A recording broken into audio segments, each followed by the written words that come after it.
ஆண்டவருக்குள் பிரியமான சகோதர சகோதரிகளே, புத்தாண்டினுடைய நிறைவான மகிழ்ச்சியில் இருக்கிற உங்கள் ஒவ்வொருவருக்கும் புத்தாண்டினுடைய வாழ்த்துக்களையும் ஆசீர்வாதங்களையும் கூறி இந்த சிறப்பான நாளில் உங்களை சந்திப்பதில் பெருமகிழ்ச்சி அடைகிறோம். ஆண்டவருடைய பிள்ளைகள் 2024 ஆண்டு மிகச் சிறப்பாக இருக்க வேண்டும் என்கிற ஆவலோடு ஆண்டவருடைய இரக்கத்திற்கு முன்பாக உங்களை படைத்து நீங்கள் ஜெபித்து துவங்கியிருக்கிறீர்கள். கண்டிப்பாக இந்த நாள் உங்கள் வாழ்க்கையில் மிகப்பெரிய ஆசீர்வாதத்தின் நாளாக மட்டுமில்லாது இனி வருகிற நாட்களும் கூட இந்த ஆண்டு முழுவதும் கடவுளுடைய பிரசன்னத்திலே கடவுளுடைய அடைக்கலத்திலே வாழுகிற பிள்ளைகள் நிறைவை கண்டுகொள்ளும்படியாக இந்த ஆண்டு அமைய நாம் ஆண்டவருடைய இரக்கத்தை கெஞ்சி மன்றாடி இந்த சிறப்பான பயணத்தை துவங்குகிறோம். ஆண்டவருக்கு பிரியமான அன்பு தேவ பிள்ளைகளே, ஒவ்வொரு ஆண்டும் நாம் ஒரு புதிய உத்வேகத்தோடு, புதிய ஆற்றலோடு, புதிய எதிர்நோக்கோடு, புதிய நம்பிக்கையோடு நாம் இந்த ஆண்டை துவங்குகிறோம் என்பதுதான் உண்மை. ஒவ்வொரு ஆண்டும் இப்படித்தான் நடந்தேறுகிறது. ஆண்டினுடைய நிறைவிலே நாம் வருகிற பொழுது கடந்து வந்த பாதைகளை திரும்பி பார்க்கிற அந்த தருணத்திலே பல நேரத்திலே கசப்புகளும் வேதனைகளும் ஒருபுறம் நம்முடைய இதயத்திலே அவ்வப்பொழுது வந்து கொண்டிருந்தாலும் கூட, அதே சமயம் இவ்வளவு தீமைகளுக்கு மத்தியிலே, இவ்வளவு துன்பங்களுக்கு மத்தியிலே, இவ்வளவு தோல்விகளுக்கு மத்தியிலே இதோ உங்களுக்கான ஒரு வெற்றி, அந்த இருள் சூழ்ந்த இடத்திலே ஒரு ஒளி வானத்திலே நாம் பார்க்கிறோம். அதிலே அதிகமான இடத்திலே ஒரு இருள் இருப்பதை பார்க்கிறோம். ஆனால் நாம் குழந்தைகளுக்கு காட்டுகிற போதோ அல்லது நாம் வானத்தை ரசிக்கிற போதோ அங்கே இருக்கிற இருளை பார்த்து நாம் பயந்து போவதில்லை, அந்த இருளை பார்த்து நாம் கலங்கி போவதில்லை, அங்கே இருக்கிற இருளை பார்த்து நாம் ஒரு நாளும் கவலையோடு பேசியதில்லை. ஆனால் அங்கே நமக்கு தென்படுகிற, ஆங்காங்கே தென்படுகிற நட்சத்திரங்களை பார்த்து தான் நாம் மகிழ்ச்சி அடைகிறோம், அதை அழகு என்று வர்ணிக்கிறோம். இன்றைக்கு கூட நம்முடைய வாழ்வின் தலங்களில் எத்தனையோ தீமைகள், இருள் படர்ந்த அந்த காரியங்கள் இருந்திருந்தாலும் கூட ஆங்காங்கே கடவுளுடைய அந்த நட்சத்திரம் போன்ற கரம், கடவுளுடைய இரக்கம், கடவுளுடைய மேன்மையான அந்த அன்பு உங்களுக்கு வெளிப்பட்டிருப்பதை நீங்கள் நினைந்து, எப்படி வானத்தை நாம் ரசிக்கிறோமோ அதே போல கடவுளுடைய திட்டத்தையும் ரசிக்க நாம் அழைக்கப்படுகிறோம். அன்புக்குரியவர்களே, இந்த ஆண்டினுடைய புதிய துவக்கத்திலே ஒவ்வொரு மனிதர்களும் நம்மளுடைய தொலைக்காட்சியை துறந்தால் நிறைய பேசுவாங்க. அதில் நல்ல காலம் பிறக்குது என்ற வார்த்தைகளை நீங்கள் அடிக்கடி கேட்க போகிறீங்க இந்த நாட்களிலே. ஏன் நம்முடைய வீடுகளுக்கு குடுகுடுப்பைக்காரன் வருவார். அவர் என்னதான் கெட்டது சொல்ல போகிறாரு அப்படின்னா கூட அவர் என்ன சொல்லுவார், முதல்ல நல்ல காலம் பிறக்குதுன்னு சொல்லிட்டு தான் அவர் தன்னுடைய அந்த செய்தியை ஆரம்பிக்கிறார். இப்படி எல்லோருமே நல்ல காலம் பிறக்க வேண்டும் என்று விரும்புகிற ஒரு மனநிலையோடு தான் கடவுளுக்கு முன்பாக இந்த புதிய ஆண்டின் துவக்கத்தில் நின்று கொண்டிருக்கிறோம். ஆகவே தான் உங்களுக்கு நல்ல காலத்தை பிறக்க வைக்கிற ஒரு அதிசயம் எங்கேயாவது உண்டா? ஏதாவது ஒரு நல்ல காலத்தை உங்களுக்காக பிறக்க வைக்க முடியுமா என்று பார்க்கிற பொழுது அது இறை வார்த்தையிலே தான் அது நடக்க வல்லதாக இருக்கிறது.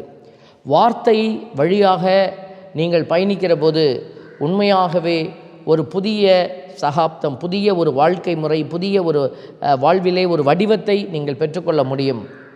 இதைத்தான் நாம் நல்ல காலம் என்று சொல்லுகிறோம்.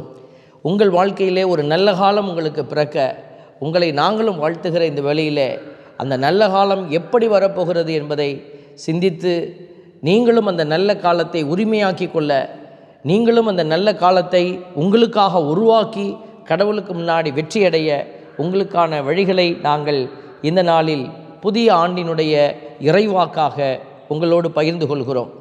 இந்த ஆண்டு ஆண்டவர் உங்களுக்கு கொடுக்கிற ஒரு சிறப்பான ஒரு வார்த்தை எரேமியா நூலில் வருகிற 29வது அதிகாரம் 11வது வசனத்தினுடைய அந்த இறை வார்த்தைகள். ஏனெனில் உங்களுக்காக நான் வகுத்திருக்கும் திட்டங்கள் எனக்கு தெரியுமன்றோ, அவை வளமான எதிர்காலத்தையும் நம்பிக்கையையும் உங்களுக்கு அளிப்பதற்கான நல் வாழ்வின் திட்டங்களே அன்றி கேடு விளைவிப்பதற்கான திட்டங்கள் அல்ல என்கிறார் ஆண்டவர். அன்புக்குரியவர்களே, இந்த வசனத்தை நீங்கள் மீண்டும் மீண்டுமாக வாசித்து தியானித்து இந்த புத்தாண்டினுடைய ஒரு இறைவாக்காக உங்களுடைய இதயத்திலே பதித்து வைத்து நீங்கள் கடந்தவைகளை திரும்பி பார்த்து இந்த வசனத்தோடு ஒப்பீட்டு செய்து பாருங்கள். உங்களுக்கு எல்லாம் நன்றாகவே நடந்திருக்கிறது என்பதை உங்களை அறியாமல் உங்களுடைய இதயம் சொல்வதை உங்களால் கேட்க முடியும். எரேமியா 29:11 வார்த்தைகள் மிக அழுத்தமாக நமக்கு சொல்லுகிற ஒரு செய்தி. உங்களுக்காக நான் வகுத்திருக்கும் திட்டங்கள் எனக்கு தெரியுமன்றோ, அவை வளமான எதிர்காலத்தையும் நம்பிக்கையையும் உங்களுக்கு அளிப்பதற்கான நல்வாழ்வின் திட்டங்களே அன்றி கேடு விளைவிப்பதற்கான திட்டங்கள் அல்ல என்கிறார் ஆண்டவர் என்கிற இந்த வார்த்தைகள் கடவுள் உங்களுக்காக திட்டங்களை வகுத்து அதை உங்களுக்கு செயலாற்றி இருக்கிறார் என்பதை உங்களால் உணர்ந்து பார்க்க கடவுள் ஆவியானவருடைய கிருபையினாலே உங்களுக்கு உதவி செய்வார். அன்புக்குரியவர்களே, நானும் என்னுடைய வாழ்க்கையினுடைய பல கட்டங்களை திரும்பி பார்க்கிறேன். ஒரு சில நேரத்தில் ஒரு சில தவறுகள் நடப்பதைப் போல தெரிகிறது. ஏதோ நம்முடைய முடிவை தவறாக செய்துவிட்டோமோ, இந்த இடத்துல செய்ய வேண்டியதை செய்யாமல் வேறொன்றை செய்துவிட்டேனோ என்கிற ஐயப்பாடு என்னுடைய உள்ளத்திலும் எழுந்ததுண்டு. ஆனால் அதை வெறும் தவறாக பார்க்காமல் ஏன் இப்படி இது நிகழ்ந்தது, நான் ஏன் இப்படி செய்தேன் என்பதை நான் சிந்தித்து பார்க்கிற பொழுது அதனுடைய இணையாக செயல்பாடு நடந்திருக்கிறது. நிறைய காரியங்கள் அதனுடைய வெளிப்பாடாக அதனுடைய தொடர்புடைய செயல்களாக வந்தவைகள் நமக்கு வெளிச்சத்தை காட்டுகிறது. ஏதோ ஒரு காரியத்தினுடைய அந்த தேவைக்காக நிறைவுக்காக கடவுள் இந்த இடத்துல ஒரு சிறு குழப்பத்தை ஏற்படுத்துகிறார். ஆகவே தான் கடவுளுடைய வழிகள் எல்லாம் வித்தியாசமானவை என்று வேதம் நமக்கு சொல்கிறது. ஆண்டவர் கூட சொல்லுவார், உன் வழிகள் என் வழிகள் அல்ல என்று சொல்லுவார். ஆகவே இந்த எரேமியா 29:11 உங்களுடைய இதயத்திலே வைத்து நீங்கள் புதிய திட்டங்களோடு பயணிக்கிறீர்கள். அந்த திட்டத்தை உங்களுக்கு ஆண்டவர் வைக்கிறார் என்பதை சிந்தித்து நீங்கள் ஒவ்வொரு காரியத்தையும் ஆண்டவருடைய அந்த திட்டத்தோடு ஒப்பீடு செய்து பார்த்தீர்கள் என்று சொன்னால் கண்டிப்பாக உங்கள் வாழ்க்கையில் நடந்த அசம்பாவிதங்கள், ஏன் வேதனைகள், கசப்பான காரியங்கள் கூட அர்த்தத்தோடு இருப்பதை உங்களால் அறிந்து கொள்ள முடியும். சில பேருக்கு அதை புரிந்து கொள்ளவே முடியாது. அவர்கள் கடவுளை கேள்வி கேட்பார்கள், ஏன் இந்த கடவுள் இப்படி என் வாழ்க்கையிலே செய்தார்? கடவுளை அவர்கள் கடவுள் மீது ஐயத்தை வைப்பார்கள் என்பதை விட கடவுளையே பழிக்காரராக அந்த தீமையினுடைய செயல்பாட்டாளராக கடவுளை அவர்கள் வைத்து, கடவுள்தான் இதை எனக்கு இப்படி செய்து என் வாழ்க்கையை கெடுத்தார் என்று சொல்லி கடவுள் மீது கோபப்பட்டு கொண்டு கடவுளை விட்டு விலகி போய் கிடக்கிற எத்தனையோ பிள்ளைகளை நாங்கள் பார்த்து கொண்டே இருக்கிறோம்.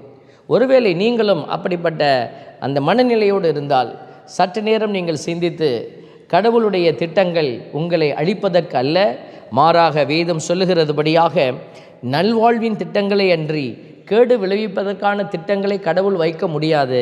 அப்படி அவர் வைத்தால் அவர் கடவுளாக இருக்க முடியாது. ஆகவே தான் தீமையிலும் நன்மையை பார்க்கிற ஒரு மனநிலையை நீங்கள் உருவாக்கி கொள்ளுங்கள் என்று சொல்வதை விட அதை நீங்கள் உணர்ந்து செயல்பட உங்களை ஊக்குவித்து கொள்ளுங்கள் என்று தான் நம்ம சொல்ல வேண்டும். இதை உணர முடியாத நிலையில் தான் நிறைய பேர் பயணிக்கிறார்கள். ஆகவே இந்த ஆண்டு உங்களுக்கு எல்லாம் நல்லதாகவே அமையப்போகிறது என்று நான் கண்டிப்பாக சொல்லவே மாட்டேன். கண்டிப்பாக அப்படி சொல்லவும் முடியாது. அப்படி சொல்லுகிறவர்கள் பொய்யர்களாகவே இருப்பார்கள். எல்லாமே ஒருவருக்கு நலமானதாகவே நடந்து விட்டால் இந்த உலகத்தில் எதுவுமே சரியாக இருக்க முடியாது. ஆகவே வாழ்வு என்பது ஏற்றத்தாழ்வுகளை கொண்டிருக்கிறது. நன்மையும் தீமையுமான ஒரு ஏற்றத்தாழ்வுகளை கொண்டு தான் பயணித்து கொண்டிருக்கிறது. என் அன்பு தேவ பிள்ளைகளே, இந்த இறைவசனத்தை அடிப்படையாக வைத்து நீங்கள் ஆழமாக சிந்திக்க நாங்கள் உங்களுக்கு உதவி செய்கிறோம். புதிய ஆண்டு தன்னிலையிலேயே ஒரு நல்ல ஆண்டாக மாறிவிடுமா? நடக்கப் போகிற காரியங்கள் எல்லாம் நன்மையானதாகவே நடந்து விடுமா? நல்ல காலம் பிறக்குது என்கிற வார்த்தை அது ஆட்டோமேட்டிக்காக நடந்துடுமா என்றால் இல்லை. நீங்கள் சரியானதை சரியான விதத்தில் புரிந்து செயல்படுகிற போது அது உங்களுக்கு நல்லதாக நடக்க வாய்ப்புகள் அதிகம் உண்டு.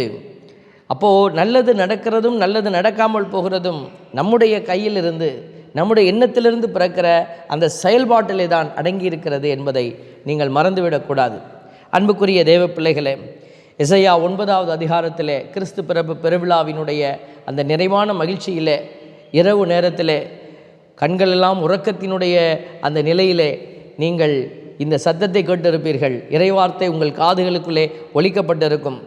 இறைவார்த்தை எசையா 9வது அதிகாரத்திலே 6-7 இறைவசனங்கள், ஒரு குழந்தை நமக்கு பிறந்துள்ளார், ஒரு ஆண்மகு நமக்கு தரப்பட்டுள்ளார், ஆட்சி பொறுப்பு அவர் தோள் மேல் இருக்கும், அவர் திருப்பெயரோ வியத்தகு ஆலோசகர், வலிமைமிகு இறைவன், என்றுமுள்ள தந்தை, அமைதியின் அரசர் என்று அழைக்கப்படும். பாருங்க, நமக்கு கிடைத்திருக்கிற இயேசு ஆண்டவருடைய அந்த குவாலிட்டிஸ், அவர் எப்படிப்பட்ட குழந்தையாக இருக்க போகிறார், எப்படிப்பட்ட நபராக அவர் வெளிவரப்போகிறார் என்பதை நமக்கு வெளிப்படுத்துகிற அந்த அடையாளங்கள். 7வது இறைவசனம் சொல்கிறது, அவரது ஆட்சியின் உயர்வுக்கும் அமைதி நிலவும், அவரது அரசின் வளர்ச்சிக்கும் முடிவு இராது. தாவீதின் அரியணையில் அமர்ந்து தாவீதின் அரசை நிலைநாட்டுவார். இன்று முதல் என்றென்றும் நீதியோடு நேர்மையோடும் ஆட்சி புரிந்து அதை நிலை பெயராது உறுதிப்படுத்துவார். படைகளின் ஆண்டவரது பேரார்வம் இதை செய்து நிறைவேற்றும். இந்த இறைவாக்குகளை எல்லாம் நீங்கள் அப்படியே கொண்டுட்டு போய் இயேசுவிடத்தில் வச்சு பார்த்தீங்கன்னாக்க இது பொய்யான வார்த்தையை போல நமக்கு தெரியும். அவர் எப்படி இறந்தார், அவர் இறக்கிற பொழுது அவருக்கு எப்படிப்பட்ட ஒரு சூழல் அமைந்திருந்தது, அவர் படைகளினுடைய ஆண்டவருடைய அடையாளமாக நின்றாரா என்றெல்லாம் நாம் பார்க்கிற போது கண்டிப்பாக இந்த அடையாளங்கள் எதையும் நீங்கள் அந்த இடத்துல பார்க்க முடியாது. ஆனால் ஆண்டவருடைய வழியில் ஆண்டவருடைய திட்டத்தின்பால் ஈர்க்கப்பட்டு ஆண்டவருடைய திட்டத்தை உணர்ந்து பார்க்கிற பிள்ளைகள், அதை ஊடுருவி பார்க்கிற பிள்ளைகள் கண்டிப்பாக இந்த அடையாளங்களை ஆண்டவருடைய மேன்மைக்கான ஒரு அடையாளங்களாக உணர்ந்து கொள்ள முடியும். ஆகவே தான் உங்கள் வாழ்க்கையிலே கூட நேரடியாக இது இப்படி நடந்து விட்டதே, இப்படி எனக்கு இது கிடைத்து விட்டது, என் வாழ்க்கை இப்படி தடம் புரண்டு விட்டது என்றெல்லாம் பேசிக்கொண்டிருக்கிற பிள்ளைகள் தங்களுடைய வாழ்க்கையினுடைய அந்த சில அடையாளங்களை நேரடியாக, அதாவது உலக பார்வையிலேயே பார்த்து பார்த்து பழகி போனவர்கள், கடவுளுடைய திட்டம் அது உள்ளே எப்படி ஒளிந்து செயல்படுகிறது, கடவுள் எப்படி அது உள்ளே ஒரு மறைந்து ஒரு கசப்பின் வழியாக ஒரு சிறப்பை வைக்கிறார், வாழ்க்கையிலே ஒரு திருப்பத்தை நமக்கு வைத்து கொண்டிருக்கிறார் என்பதை அறிய முடியாதவர்கள் அப்படித்தான் சிந்தித்து கொண்டிருக்கிறார்கள். இந்த வேத வசனத்தை கூட இது என்ன அங்கே ஒன்று சொல்லியிருக்கு இங்கே ஒன்று சொல்லியிருக்கு, நம்ம பார்த்த இந்த குழந்தையினுடைய அடையாளம் இதுதானா, அவர் அமைதியின் அரசர், எங்கே இருக்கிறார் அமைதியின் அரசர், படைகளினுடைய ஆண்டவரது பேரார்வம் இதை செய்யும், எங்கே படைகளின் ஆண்டவர், அவர் சிலுவையில் தொங்கிக் கொண்டிருக்கும் போது ஒருத்தரை கூட காணமே, அவருடைய படை வரவில்லையே என்றெல்லாம் நம்ம கேள்விகளை எழுப்பி இதை நாம் மறுக்க முடியும். ஆனால் இதை அறிந்து கொள்ளக்கூடிய ஆற்றலோடு இருக்கிறவர்கள் இதை உணர்ந்து கொள்வார்கள்.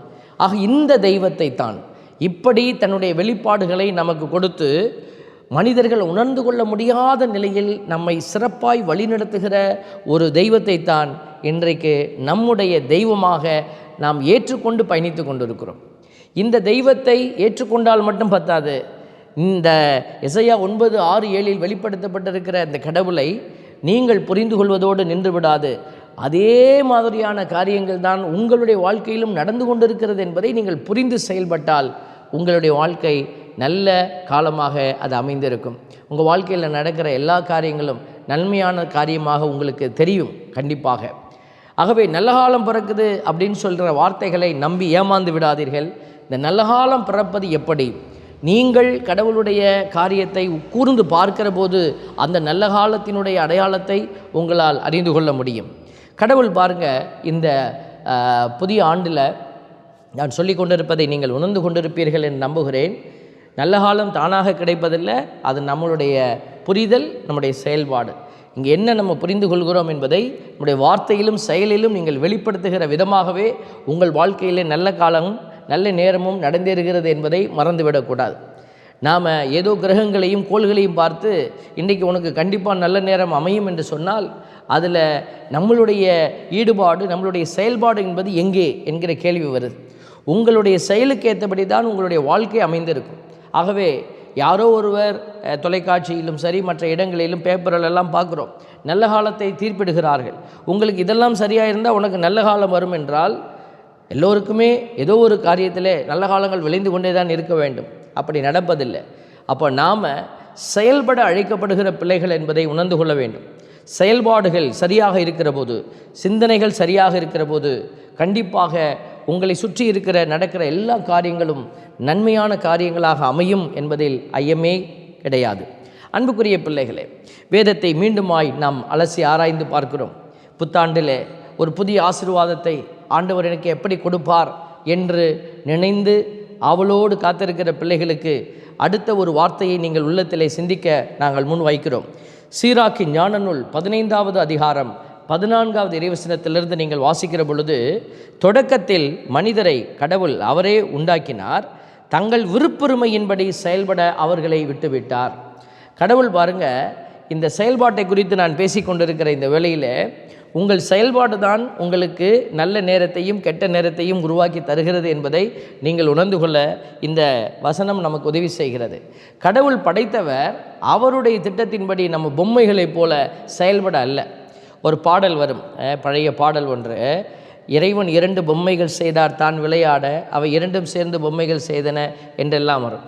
அதாவது கடவுள் நம்மை ஒரு கைப்பாவையாக செயல்படுத்துகிறாரோ என்பதை போன்ற சில எண்ணங்கள் பாடல்கள் வழியாக, மெய்யியல் வழியாக, இப்படி பல தத்துவங்கள் வழியாக வெளிப்படுவதை நம்ம பார்க்கிறோம்.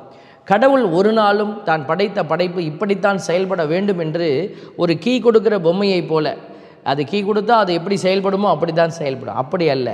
இன்றைக்கி ஆர்டிஃபிஷியல் இன்டெலிஜென்ஸ் என்கிற ஒரு கான்செப்டை குறித்து எல்லோரும் பேசுகிறாங்க. ஆர்டிஃபிஷியல் இன்டெலிஜென்ஸ்னால் என்ன? அது நம்மை இயக்கக்கூடிய ஆற்றலாக மாறிக்கொண்டிருக்கிறது. இந்த வெளியிலிருந்து செயல்படுகிற ஒரு மூளை, அதான் ஆர்டிஃபிஷியல் இன்டெலிஜென்ஸ். அது என்ன செய்யுது? என்னுடைய மூளையை அது 0வாக மாற்றிவிட்டு, என்னுடைய அறிவை அது மட்டுப்படுத்தி விட்டு அது ஒரு அறிவை என் மீது வைக்கிறது. அந்த அறிவு சிறந்தது என்று என்னை நினைக்க வைக்கிறது. இன்றைக்கு இதுதான் இந்த உலகத்தினுடைய பெரிய போராட்டமாக இருக்கிறது. இன்றைக்கு படிக்கிற குழந்தைகள் கூட, மாணவர்கள் கூட இந்த ஆர்டிஃபிஷியல் இன்டெலிஜென்ஸ் என்கிற இந்த ஒரு தொழில்நுட்பத்தை பயன்படுத்தி அவர்கள் தங்களுடைய படிப்பை அவர்கள் மேம்படுத்தி கொள்ள நினைக்கிறார்கள். ஆனால் அழிவுறுகிறார்கள். இன்றைக்கு நிறைய கல்வியாளர்கள் வியந்து நின்ற காலங்கள் போய் பயந்து நின்ற காலங்கள் வந்து கொண்டிருக்கிறது. ஐயோ, இது எங்கே போய் முடியுமோ? நம்முடைய அடுத்த தலைமுறையினருக்கு மூளையே வேலை செய்யாத ஒரு நிலை வந்துவிடுமோ என்று பயந்து போய் கிடக்கிறார்கள். ஒருபுறம் இந்த அறிவியலினுடைய அசுர வளர்ச்சி, ஒருபுறம் ஆன்மீகம் என்ற பெயரிலே கார்ல் மார்க்ஸ் சொல்வதை போல ரிலிஜியன் இஸ் த ஓபியம் என்று சொல்வார்கள். அதுவும் கூட ஒரு பக்கம் நடந்து கொண்டு இருக்கிறது. மதங்களின் பெயராலே நான் சொல்வதை அப்படியே நம்பு என்று சொல்லுகிற ஒரு ஒரு மனிதனை ஒரு மயக்குகிற ஒரு நிலை, தள்ளப்படுகிற ஒரு வேதனை. இப்படி ஒவ்வொரு காரியமும் நம்மை அழிவுக்குத்தான் அழைத்து செல்கிறது. மதங்கள் கூட சரியான விதத்தில் அதை உணர வைக்க முடியவில்லை என்று சொன்னால் அந்த மதத்தினுடைய நிலையும் அழிவின் ஆற்றலாகவே மாறுகிறது என்பதை நாம் மறுக்க முடியாது. அன்புக்குரியவர்களே, நம்முடைய விவிலியம் என்பது இன்றைக்கும் உயிரோடு இருக்கிறது, இன்றைக்கும் நம்மோடு உணர்வோடு பேசுகிறது என்று சொன்னால் அது ஒவ்வொரு தலைமுறையினருக்கும் ஏற்றவாறு தன்னை வடிவமைத்துக் கொள்கிறது, மாற்றிக்கொள்கிறது. ஒவ்வொரு கட்டத்திற்கும் தேவையான அந்த உண்மையை இந்த வேதம் எடுத்து சொல்லுகிறது. இது எப்படி நடக்கும் பாருங்கள். ஒரு உதாரணத்துக்கு ஒரு ரஃப் உதாரணம் சொல்லணும் அப்படின்னா, அந்த காலத்தில் ஒரு நமுத சுரப்பின்னு சொல்லுவாங்க இல்லைங்களா? அந்த காலத்தில் இருக்கிறவங்க தாங்கள் விரும்பிய உணவை அதிலிருந்து பெற விரும்பினா கம்பங்களியும் கூழும் எடுத்திருப்பாங்க. எனக்கு இது வேணும் அப்படின்னு. அதை விட சிறப்பான ஏதாவது உணவு இருந்தால் அது கிடச்சிருக்கும். ஆனால் அதே உணவு அந்த அமுத சுரப்பியில் இப்போ விரும்புகிறவர் பெறுவாரா என்றால் இல்லை. இப்போ இருக்கிறவர் பீட்சா, பர்கர் என்று சொல்லி அதில் கேட்பார், இருந்திருந்தால். உதாரணத்துக்கு சொல்கிறேன். அது ஏன்னா அது காலத்துக்கு ஏற்றவாறு அந்த உணவை கொடுத்தா தான் அந்த பொருளினுடைய உண்மையான ஒரு நிலை நம்ம புரிந்து கொள்கிறோம் முடியும். அதே போல தான் இந்த விவிலியமும் கூட ஏதோ பழைய காலத்தில் கொடுத்த ஒரே கருத்தியலை நம்முடைய உள்ளத்திலே வைத்து அப்படியே கொடுத்து கொண்டு இருப்பதல்ல. இன்றைக்கும் கூட அது காலத்தின் தேவையை ஏற்ப அது மாற்றி அமைக்கிறது தன்னை. அதற்குள்ளே இருந்து தான் அந்த அற்புதம் நமக்கு கிடைக்கிறது. அது எப்படி நடக்கிறது என்று தான் நம்மளால் அறிய முடியாத ஒரு விந்தை நிற்கிறது. அதனால தான் எல்லா தலைமுறையினரையும் நம்ம மீண்டும் மீண்டும் உணர்த்தி கொண்டே இருப்பது, பைபிள் எடுத்து படிங்க, பைபிள் எடுத்து படிங்க. ஏன்னா இந்த காலத்தில் இருக்கிற மகனுக்கு நன்னால் பேசி புரிய வைக்க முடியல சில காரியத்தை. இந்த காலத்திலே வாழ்கிற ஒரு பிள்ளைகளுக்கு கருத்தியலை புரிய வைக்க நம்மளால் முடியல. அப்போ நம்ம என்ன செய்கிறோம்? பைபிள் படின்னு சொல்கிறோம். அப்போ விவிலியமானது இந்த காலத்திலே வாழுகிற ஒரு ஆர்டிஃபிஷியல் இன்டெலிஜென்ஸையும் ஆன்மீகத்தையே இன்றைக்கி புரட்டி போடுகிற அளவுக்கு அறிவையும் பெற்றிருக்கிற பலருக்கு இந்த வேதம் வெளிச்சமாய் மாறுகிறது. ஆகவே தான் அன்பு பிள்ளைகளே, இந்த வேதத்தினுடைய வார்த்தைகளை உங்கள் முன்பாக வைத்து இந்த ஆண்டை நீங்கள் நல்ல காலமாக மாற்ற முடியும், அல்லது நாறிப்போன அல்லது வேதனைக்குரிய காலமாக கூட உங்களால் மாற்ற முடியும். ஆகவே தான் சொல்லி கொண்டிருக்கிறோம். நம்முடைய சீராக்கின் ஞான நூல் 15:14 சொல்லப்பட்டிருக்கிறது, அவரே தொடக்கத்தில் மனிதரை உண்டாக்கினார், தங்கள் விருப்புரிமையின்படி செயல்பட அவர்களை விட்டுவிட்டார். விருப்புரிமையின்படி செயல்பட விட்டுவிட்டார். கடவுள் என்ன செய்யவில்லை, நான் தான் உன்னை படைத்தேன், நான் சொல்லும்படி நீ செயல்படு, நான் சொல்கிறபடி தான் நீ கையை தூக்கணும் ஆட்டணும்னு சொல்லியிருந்தா இன்றைக்கி என்னுடைய செயல்பாடு என்பது என் கடவுளை சார்ந்ததாகவே இருந்திருக்கும். அப்போ நான் செய்யக்கூடிய நன்மை தீமைகள் எல்லாம் அவருக்கு உரியதாக இருக்கும். என்கிட்ட எந்த விதமான ரெஸ்பான்சிபிலிட்டி இருந்திருக்காது. அதான் வேதம் சொல்கிறது, சீராக்கி ஞான நூல் 15:15 நீ விரும்பினால் கட்டளைகளை கடைபிடி, நீ விரும்பினால் கடைபிடி. அதுதான் ஆண்டவர் சொல்கிறார். நீ கண்டிப்பாக கடைபிடிக்கணுங்கிறது கடவுள் சொல்லலை. நீ விரும்பினால் கடைபிடி, பற்றுறுதியுடன் நடப்பது உனது விருப்பத்தை பொறுத்தது. நீ கடைபிடிச்சின்னா என்ன நடக்கும், அதை பல இடத்துல ஆண்டவர் நமக்கு கற்றுக் கொடுத்திருக்கிறார். கட்டளைகளை கடைபிடித்தால் உனக்கு என்னென்ன கிடைக்கும். என் கட்டளைகளை கடைபிடித்தால் நீ என்னுடைய பிள்ளையாக இருப்ப, என் மக்களினமாக இருப்பீங்க, நான் உனக்கு கடவுளாக இருப்பேன். நீ கட்டளையை கடைபிடிக்கலைன்னா வேறு ஒருவன் உனக்கு தெய்வமாக இருப்பான். அவ்வளோதான். கடவுள் இதைத்தான் மறைச்சி பேசினார். நீ உலகத்தின் தலைவனை சார்ந்து வாழ்வ, அவன் உலகத்தின் தலைவன், உலகத்தினுடைய அதிபதியாய் உன்னை உயர்த்துவான். கடவுள் நம்மகிட்ட இருக்க மாட்டார். அப்போ பாருங்கள், 16வது இறைவசனம், உனக்கு முன் நீரையும் நெருப்பையும் அவர் வைத்துள்ளார். உனக்கு முன் நீரையும் நெருப்பையும் அவர் வைத்துள்ளார். உன் கையை நீட்டி உனக்கு விருப்பமானதை எடுத்துக்கொள். ஆண்டவர் பாருங்க, மனிதர் முன் வாழ்வும் சாவும் வைக்கப்பட்டுள்ளது. 17வது இறைவசனம், மனிதர் முன் வாழ்வும் சாவும் வைக்கப்பட்டுள்ளது. எதை அவர்கள் விரும்புகிறார்களோ அதுவே அவர்களுக்கு கொடுக்கப்படும். ஆண்டவரின் ஞானம் பெரிது, அவர் ஆற்றல் மிக்கவர், அனைத்தையும் அவர் காண்கிறார். எல்லாத்தையும் பார்த்துக்கிட்டு தான் இருக்கிறாரு. ஆனாலும் அவர் முடிவெடுப்பதில்லை உன்னுடைய காரியத்தில். என் தெய்வ பிள்ளைகளே, இப்போது நீங்கள் உணர்ந்து பாருங்கள், உனக்கு நடந்த காரியங்கள் உன் வாழ்க்கையில் நல்லது நடந்ததா கெட்டது நடந்ததா, அதுக்கு எல்லாமே யார் பொறுப்பு? நீ தொட்டது நெருப்பாக இருந்தால் உன்னை சுட்டு இருக்கும். நீ தண்ணீரை தொட்டாயா, நெருப்பை தொட்டாயா, வாழ்வை தொட்டாயா, சாவை தொட்டாயா? பிள்ளைகளுக்கு புரியும்படியாய் நான் சொல்லுவேன். சின்ன பிள்ளைகளை கூப்பிட்டு ஒரு தட்டில் சோறும் சாணியும் வச்சா நீ எதை எடுத்து சாப்பிடுவேன்னு நான் கேட்பேன். அப்போ குழந்தைகள் சொல்லுவாங்க, சாப்பாடு தான் சாப்பிடுவேன்னுவாங்க. இப்போ உங்களுக்கு முன்பாகவும் பல நேரத்தில் அறிவு சார்ந்த விதத்தில் சாப்பாடும் சாணியும் வைக்கப்பட்டது. நீங்கள் எதை எடுத்து சாப்பிட்டீர்கள்? இது கேட்பதற்கு கொஞ்சம் கடினமாக இருந்தாலும் புரிவதற்கு ஈஸியாக இருக்கும். அதனால தான் நான் இந்த உதாரணத்தை சொல்லுவது வழக்கம். என் அன்பு தேவ பிள்ளைகளே, நல்ல காலம் பிறக்க போகிறது என்று யாரோ ஒருவர் சொல்வதனாலே உனக்கு நல்ல காலம் பிறந்துவிடப் போவதில்லை. உன் வாழ்க்கையே மாறப்போகிறது என்று ஒருவர் சொல்லுவதனாலே உன் வாழ்க்கை மாறிவிடப் போவதில்லை. உன்னுடைய வாழ்க்கையில் இனிமேல் துன்பமே இருக்காது, இந்த புத்தாண்டு உனக்கு எல்லாமே சிறப்பு என்று சொன்னால் அது அப்படி ஆய்விடப் போவதில்லை. உனக்கான கோள்களும் கிரகங்களும் நல்ல ஒரு வசதியாக வந்து நிற்கிது, அதெல்லாம் தகுந்த அந்த இடத்தில் நிற்கிறது. ஆகவே உன்னுடைய ராசியில் நீ பெரிய ஆளாக மாறப்போகிறேன்னு சொன்னால் கூட அது அப்படியாக நிகழ்ந்து போவதில்லை. ஏனென்றால் எது எங்கே நிற்கிறது என்று நமக்கு தெரியாது. என் அன்பு தேவ பிள்ளைகளே, ஆண்டவருடைய கிருபை உனக்கு முன்பாக நிற்கிறது என்பதை நீ மறந்து போனால் இதையெல்லாம் நம்புவேன். ஆண்டவரை நம்பாமல் இந்த உலகத்தினுடைய அதிபதிகளையும் உலகத்தினுடைய பஞ்சபூதங்களையும் நம்பி ஓடுகிறவர் யார் என்று சொன்னால் கடவுளை மறந்தவர்கள் இப்படி மற்றதை நம்புவார்கள். மனிதர்களை நம்புவர் சபிக்கப்பட்டவர் என்று வேதம் சொல்கிறது. யார் ஒருத்தர் மனிதர்களை நம்பியே பின்னாடி ஓடுவார், அதிகாரி, அந்த அதிகாரி இடத்துல போய் நான் காலில் விழுந்தேன்னா அவருடைய காலை நக்கினால் எனக்கு வாழ்வு கிடைக்கும் என்று எவன் ஒருவன் நம்புவான்? கடவுளை மறந்தவன், கடவுளுடைய அருள் வாழ்வினுடைய அந்த வழி தடங்களை மறந்தவன். ப்ராவிடன்ஸ் என்று சொல்லுவாங்க, கடவுள் கொடுக்குற அந்த சிறப்பான ஒரு வழி நடத்துதல், அதான் ப்ராவிடன்ஸ். இது சொல்லிட்டு வராதுங்க. கடவுள் வழி நடத்துவதை உணர்ந்து பார்க்கிறவர்களுக்கு மட்டுமே அது புரியும். ஆகவே தான் அன்புக்குரிய பிள்ளைகளே, இது எல்லாம் உங்கள் வாழ்க்கையில் எப்படி நடந்து கொண்டு இருக்கிறது என்பதை நீங்கள் உணர்ந்து கொள்ளத்தான் ஆண்டவர் இன்றைக்கு ஒரு இறைவசனத்தை உங்கள் முன்னாடி வைத்திருக்கிறார். ஆண்டவர் உனக்கு மீண்டும் மீண்டுமாக சொல்லக்கூடிய காரியம் எரேமியா 29:11, நான் வகுத்திருக்கும் திட்டங்கள் எனக்கு தெரியும், உனக்கு தெரியாது. எனக்கு தெரியும், நான் உன்னை படித்தவன், நான் உனக்கு என்னென்ன வேணுங்கிறது நான் திட்டங்கள் வகுத்து உனக்கு நான் இந்த உலகத்தில் வாழ வைத்திருக்கிறேன்.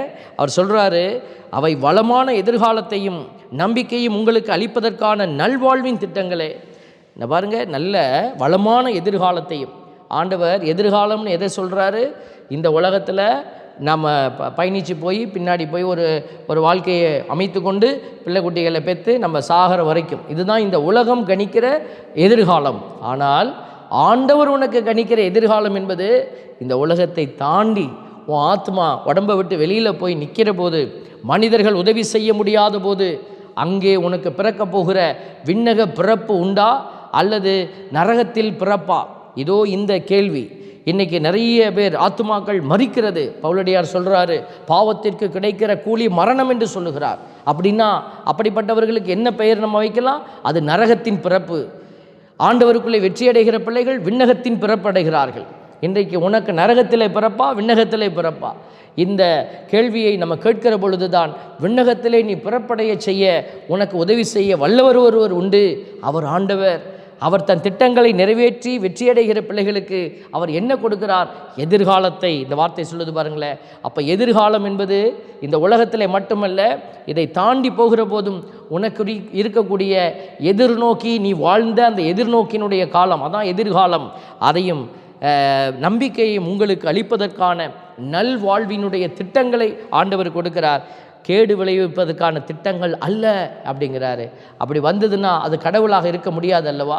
என் அன்பு தேவ பிள்ளைகளே, அதனால தான் இந்த சீராக்கின் ஞான நூல் 15வது அதிகாரத்திலே இந்த வாசிக்கப்பட்ட காரியங்களை உணர்ந்து கொண்டு உங்களுடைய வாழ்க்கையில் நல்ல காலம் எப்படி பிறக்க முடியும் அப்படின்னா, நீங்கள் நல்லதை சிந்தித்து நல்லதை எடுத்து செய்தால் உன் வாழ்க்கை நல்லதாகவே அமையும். பெரியவங்க சொல்லுவாங்க, மனம் போல வாழ்வு அப்படின்னு சொல்லுவாங்க. நான் பல வருடங்களுக்கு முன்பாக ஒரு சிறுவனாக இருந்த பொழுது ஒரு வயதான பெரியவரை நான் சந்தித்தேன். அவர் கிறிஸ்தவர் அல்லாதவர். அவரோடு சற்று நேரம் பேச ஒரு வாய்ப்பு கிடைத்தது. அப்போ அடிக்கடி அவர் என்னிடத்தில் சொல்லிக்கொண்டே இருந்தார், மனம் போல வாழ்வு தம்பி, மனம் போல வாழ்வு. அவர் பெரியவராக இருந்து அவருடைய பிரச்சனைகளை எல்லாம் என்னோட பேசினார். எனக்கு ஒன்றுமே புரியல. அவர் சொன்ன இந்த வசனங்கள் மட்டும் என்னுடைய மூளையிலே போய் எங்கேயோ பதிவாகிவிட்டது. அது என்னால் இன்றைக்கும் மறக்க முடியல. அவர் முகமும் அவர் சொன்ன இந்த வார்த்தையும் என்னுடைய இதயத்தில் அது பற்றி எரிந்து கொண்டிருக்கிறது. மனம் போல வாழ்வு. அப்படி தான் நான் இந்த காரியங்களெல்லாம் படித்து அறிந்து கொண்ட பின்னால் உணர்ந்து கொண்ட ஒரு உண்மை, உன் மனம் எப்படி இருக்கிறதோ அப்படித்தான் உன் வாழ்வு அமையப் போகிறது. நல்ல காலம் வெளியிலிருந்து வருவதல்ல, என்னிடமிருந்து தான் நல்ல காலம் எனக்கு கிடைக்கிறது என்பதை எனக்கு உணர வைத்த வார்த்தை இந்த வார்த்தையாக இருக்கிறது. வேதத்தை நான் வாசிக்கிற பொழுது கடவுள் நமக்கு எல்லாத்தையும் கொடுத்துட்டு அது எல்லாத்தையும் எடுத்து உன் மனம் போல் நீ வாழ்ந்துக்கோன்னு சொல்கிறாரு. அதுதான் சீராக்கினுடைய அந்த ஞான நூல் சொல்லுது, நான் உனக்கு நல்லதையும் தீமையும் முன்னாடி வச்சுட்டேன், நீ எடுத்துக்கோ. நான் உனக்கு எதையும் உன் தலையின் மீது வைத்து அமுக்க போவதில்லை, உன் தலையிலே வைத்து நான் திணிக்கப் போவதல்ல. ஆண்டவர் பாருங்கள் எவ்வளோ தெளிவாக பேசுகிறார். என் தேவ பிள்ளைகளே, இதையெல்லாம் நீங்கள் பார்த்து பேறு பெற்றவர்கள் என்கிற ஒரு ஆசீர்வாதத்திற்குள்ளே நீங்கள் போகணுன்னா எப்படி போகிறது, எதை செய்வது என்பதைத்தான் நீங்கள் தேட வேண்டும். இந்த புதிய ஆண்டில் ஆண்டவர் தன் திட்டங்களையெல்லாம் வச்சுட்டாரு. நீ எப்படி உன்னுடைய வாழ்க்கையில் நல்ல காலங்களை நல்ல நேரத்தை ஏற்படுத்தி கொள்வது? அப்போ நீங்கள் பேறு பெற்றவர்கள் என்கிற ஒரு நிலைக்குள்ளே உங்களை வைத்து கொள்ள வேண்டும். அப்போ பேறு பெற்றவர்கள் என்கிற கடவுளுடைய பார்வையில் உங்களை உயர்த்தி வைத்தீங்கன்னா கண்டிப்பாக உங்கள் வாழ்க்கையில் நடக்கக்கூடிய காரியங்கள் எல்லாம் உங்களுக்கு ஆசீர்வாதமானதாக இருக்கும். நான் சொல்லக்கூடியது இந்த உலகத்தை மட்டும் சார்ந்ததல்ல. கண்டிப்பாக இந்த உலகத்தில் உங்களுக்கு வேதனைகள் இருக்கும், வலிகள் இருக்கும், துன்பங்கள் இருக்கும், கண்ணீர் இருக்கும், எல்லாமே இருக்கும். ஆனால் நீ செய்யக்கூடிய காரியங்கள் எல்லாம் கடவுள் பார்வையில் பேறு பெற்றதாக இருக்கிற பொழுது இந்த உலகத்தை கடந்து செல்லுகிற அந்த நேரத்தில் கூட அந்த எதிர்காலம் என்பது இந்த உலகத்தை தாண்டி போகிற போது கூட ஆண்டவர் உங்களுக்கு உதவி செய்வார். பாருங்கள், லூக்கா நற்செய்தி 12வது அதிகாரம் 38வது இறைவசனம் நமக்கு ஒரு அடையாளத்தை காட்டுகிறது. தலைவர் இரவின் 2ஆம் காவல் வேளையில் வந்தாலும் 3ஆம் காவல் வேளையில் வந்தாலும் அவர்கள் விழிப்பாயிருப்பதை காண்பாரானால் அவர்கள் பேறு பெற்றவர்கள். என் அன்பு தேவ பிள்ளைகளே, நீங்கள் ஆண்டவருடைய இந்த வார்த்தையை உள்ளத்திலே வைங்க. யார் விழிப்பாக இருக்கிறதுனா கண்ணை விழித்து பார்க்குறதில்ல, அவர் அறிவு தெளிவோடு செயல்படுகிறவராக இருக்க வேண்டும். அதே சமயம் 1 பேதுரு 4:14 சொல்லுகிறது, கிறிஸ்துவின் பொருட்டு பிறர் உங்கள் மீது வசை கூறும்போது நீங்கள் பேறு பெற்றவர்கள், ஏனெனில் கடவுளின் மாட்சிமிக்க தூயாவி உங்கள் மேல் தங்கும். தூயாவி எப்போ என்னிடத்தில் தங்கும்? சத்தமாக நான் பாட்டு பாடுறதுனாலையோ, சத்தமாக நான் பேண்டு வாசிக்கிட்டு ஆவியானவரை வாரும் என்று கூப்பிடும்போதோ இந்த தூயாவி நம்மிடத்தில் இறங்கி வந்து விடுறதில்லை. நம்ம பயந்துக்கிட்டு வரமாட்டார். இவங்க இவ்வளோ சத்தமாக கத்துறாங்க, நான் வருவேன் இல்லை, ஆசையோடு கூப்பிட வேண்டும். அதில் ஒரு பாயிண்ட் இருக்குது, இல்லைன்னு நான் சொல்லலை. ஆனால் வேதம் 1 பேதுரு 4 சொல்லுது பாருங்கள், கிறிஸ்துவின் பொருட்டு நீங்கள் செயல்படுகிற பேசுகிற காரியம் கடவுளுடைய மாட்சிக்குரிய அடையாளமாக இருந்து நீ செயல்படுகிற அந்த ஒவ்வொரு காரியமும் கடவுளை மகிமைப்படுத்துவதாக இருந்தால் அதுதான் கிறிஸ்துவின் பொருட்டு. கிறிஸ்துவின் பொருட்டு பிறர் உங்கள் மீது வசை கூறும்போது நீங்கள் பேறு பெற்றவர்கள். அதுதான் ஆண்டவருடைய வார்த்தை. ஏனெனில் கடவுள் மாட்சிமிக்க தூயாவி உங்கள் மீது தங்கும். இந்த மாதிரி நேரத்தில் தான் தூயாவி உங்களோடு இருந்து உங்களிலிருந்து செயலாற்றுவார். என் அன்புக்குரிய பிள்ளைகளே, யோவான் நற்செய்தி 13வது அதிகாரத்தில் நம்ம பார்க்குறோம். 15வது இறைவசனத்திலிருந்து, நான் செய்தது போல நீங்களும் செய்யுமாறு நான் உங்களுக்கு முன்மாதிரி காட்டினேன். ஆண்டவர் பாருங்கள் நம்ம செய்யும்படி. அப்போ இயேசு என்ன பண்ணினார்? அவர் மாளிகையை கட்டிக்கிட்டு அங்கே இருக்கிற ஏரியாவெல்லாம் வாங்கி தன்னுடைய சொத்து சுகத்தை எல்லாம் அதிகப்படுத்திக்கிட்டு இருந்தாரா? நீங்கள் முன்னாடி நம்ம பார்த்த எசையாவினுடைய 9வது அதிகாரத்தினுடைய அந்த வார்த்தைகள், அவர் எப்படிப்பட்ட அரசராக இருப்பார்? அவர் தேசத்தை பிடிக்கிற தாவீதினுடைய அரியணையினுடைய அடையாளமாக அவர் இல்லை. தாவீதினுடைய அரியணை என்று சொல்லப்பட்டாலும் அது வித்தியாசமாக மாறிப்போயிருந்தது. தாவீது நினைப்பதைப் போல, சாலமோன் நினைத்ததைப் போல அல்ல. இது மாறாக வித்தியாசமான ஒரு அரசாட்சியாக மாற்றப்பட்டிருக்கிறது. அந்த அரசாட்சியினுடைய அடையாளத்தில் தான் இயேசு பயணித்தார். அப்போ நீங்களும் அந்த அடையாளத்தை உணர்ந்தவர்களாக பயணிக்கணும். மீண்டும் நம்ம பின்னாடி போய் உலக சார்ந்த காரியத்துக்குள்ளே நின்று கொண்டு இயேசு எனக்கு இதை செய்வார் அதை செய்வார் என்று உலகு சார்ந்த சிந்தனையிலேயே பயணித்தால் அது கடவுளுடைய திட்டமாக இருக்க முடியாது. என் அன்புக்குரிய பிள்ளைகளே, 16வது இறைவசனம், பணியாளர் தலைவரை விட பெரியவர் அல்ல, தூது அனுப்பப்பட்டவரும் அவரை அனுப்பியவரை விட பெரியவர் அல்ல என உறுதியாக உங்களுக்கு சொல்லுகிறேன். இப்போ நம்மெல்லாம் அனுப்பப்பட்டவர், அவருடைய வழிக்கு பின்னாடி செல்லத்தான் அனுப்பப்பட்டு இருக்கிறோம். 17வது இறைவசனம், இவற்றை நீங்கள் அறிந்து அதன்படி நடப்பீர்கள் என்றால் நீங்கள் பேறு பெற்றவர்கள். மத்தேயு நற்செய்தியிலே கூட மலை பிரசங்கத்தில் யார் யார் பேறு பெற்றவங்கிற ஒரு பெரிய லிஸ்ட் இருக்குது, நீங்கள் வாசித்து பாருங்கள். அப்போ செயல்படுகிறவர்கள் தான் பேறு பெற்றவர்கள். என் அன்பு தேவ பிள்ளைகளே, இதோ இந்த நேரத்தில் இறுதியாக ஒரு காரியத்தை உங்களோடு பகிர்ந்து நாம் இந்த செய்தியை நிறைவு செய்கிறோம். ஆண்டவருடைய பிள்ளைகள் புத்தாண்டினுடைய சிறப்புக்குள்ளே போய்கொண்டிருக்கிற பொழுது நீங்கள் மறந்து போன ஒரு காரியத்தை பழைய ஏற்பாட்டிலிருந்து நான் தோண்டி எடுத்து உங்கள் முன்னாடி வைக்கிறேன். குஞ்சம் என்கிற ஒரு வார்த்தை நீங்கள் கேள்விப்பட்டிருப்பீங்க. முன்னாடி எல்லாம் பெண்கள் தன்னுடைய சடையினுடைய எட்ஜஸில் பார்த்தீங்கன்னாக்க இந்த அழகாக இருக்கிற ஒரு மினுக்கக்கூடிய ஒரு 3-4 அந்த உருண்டைகளை தொங்க விட்டுருப்பாங்க. சின்ன பிள்ளைகளுக்கெல்லாம் அதை வச்சு கட்டி விடுவாங்க. கேட்டால் தலை குஞ்சம் அப்படின்னு சொல்லுவாங்க. அதே மாதிரி வார்த்தைகள் நம்மளுடைய வேதத்திலும் கூட யூதர்கள் பார்த்திங்கனாக்க தங்களுடைய அந்த ஆடையினுடைய விளிம்புகளிலெல்லாம் குஞ்சங்களை வைத்து கட்டியிருப்பாங்க. அதுதான் இப்போ நீங்கள் கூட குருக்கள் அந்த ட்ரெஸ் போடும்போது பார்க்கலாம், அந்த கயிறு கட்டும்போது அதனுடைய எட்ஜில் உருண்டையாக தொங்கும். இதுக்கு பேர் தான் குஞ்சம் என்று சொல்லக்கூடியது. அதை பற்றி பைபிள் என்ன சொல்லுது பாருங்கள். எண்ணிக்கை நூல் 15:37 ஆண்டவர் மோசையிடம் கூறியது, இஸ்ரேல் மக்களிடம் நீ பேசு, அவர்கள் தலைமுறை தோறும் தங்கள் உடைகளின் முனைகளில் குஞ்சங்கள் செய்து ஒவ்வொரு குஞ்சத்திலும் ஒரு நீல நாடாவை கட்டச் செய். நீங்கள் ஒழுக்கம் கட்டு நடப்பதற்கு ஏதுவாய் உங்கள் இதயங்களும் உங்கள் கண்களும் விரும்புவதை பின்பற்றாமல் நீங்கள் அவற்றை பார்த்து ஆண்டவர் கட்டளைகள் அனைத்தையும் நீங்கள் நினைவு கூர்ந்து அவற்றை செய்திடவே இக்குஞ்சம். அதனால் நீங்கள் என் கட்டளைகளை எல்லாம் நினைவில் கொண்டு அவற்றை நிறைவேற்றுவீர்கள். உங்கள் கடவுளுக்கு அர்ப்பணிக்கப்பட்டவர்களாய் இருப்பீர்கள். உங்களுக்கு கடவுளாய் இருக்கும்படி உங்களை எகிப்து நாட்டிலிருந்து கொண்டு வந்த உங்கள் கடவுளாகிய ஆண்டவர் நானே உங்கள் கடவுளாகிய ஆண்டவர் என்று எண்ணிக்கை 15:37 41 வரைக்கும் ஆண்டவர் பேசுவதை நம்ம பார்க்கிறோம். என் அன்பு தேவ பிள்ளைகளே, இன்றைக்கு ஆண்டவர் தான் என்னுடைய கடவுள் என்று நீ அறிக்கை செய்து கொண்டிருந்தால், இதோ இன்றைக்கு அந்த குஞ்சத்தினுடைய அடையாளங்கள் நம்முடைய வாழ்க்கையில் இல்லாமல் போனாலும் உங்களுடைய மனதிலே தொங்க வேண்டிய ஒரு உண்மையான காரியங்கள், கடவுளுடைய கட்டளைகள், கடவுளுடைய அன்பு, கடவுளுடைய வெளிப்பாடு, இப்படிப்பட்ட அந்த அழகு மிகுந்த குஞ்சங்கள் உங்களுடைய மனசாட்சிக்குள்ளே தொங்கி கொண்டிருந்தால் கண்டிப்பாக அது எப்படி நமக்கு ஒரு வெளிப்பாடாக வெளியிலே வைக்கப்பட்டதோ அதே போல் இப்படிப்பட்ட அடையாளங்கள் உங்களுடைய இதயத்தில் ஒரு வெளிப்பாடாக இருக்க அழைக்கப்படுகிறீர்கள், வைக்க அழைக்கப்படுகிறீர்கள்.